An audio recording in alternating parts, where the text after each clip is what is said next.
Hey everyone, welcome back to our channel. Today, we're tackling a super practical topic: how to lock or freeze your SECU card using the app. If you're a member of the State Employees Credit Union, this is a must-know feature for 2025, especially with rising concerns about online security and fraud. Freezing your card is like putting a temporary pause on it, so no one can use it without your permission. It's a quick way to protect your money if you misplace your card or suspect suspicious activity.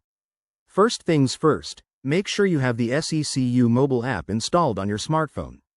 If you don't, head to your app store, search for SECU, and download it for free.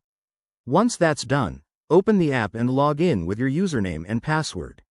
If you have two-factor authentication set up, you'll need to verify that too. It's an extra layer of security, so don't skip it. Now, let's get to the main steps. After logging in, navigate to the Accounts or Cards section. It's usually front and center on the dashboard. Look for your specific card, like your debit or credit card, and tap on it. You'll see an option that says something like Freeze Card or Lock Card. Go ahead and select that. The app might ask you to confirm your identity again, just to be safe, so enter any required PIN or biometric info. Once confirmed, your card will be frozen instantly. That means any attempted transactions will be blocked until you unfreeze it.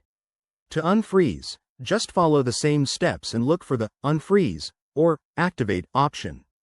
It's that simple. Remember, this feature is available 24/7, so you can manage it anytime from anywhere. Why is this so useful? In 2025, with more digital threats around, freezing your card gives you peace of mind and helps prevent unauthorized purchases.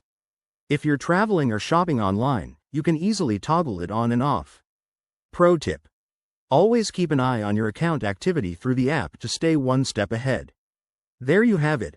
Locking your SECU card on the app is straightforward and empowers you to take control of your finances. If this helped, give this video a thumbs up, subscribe for more tips, and hit that bell icon. Got questions? Drop them in the comments below. Thanks for watching and stay secure.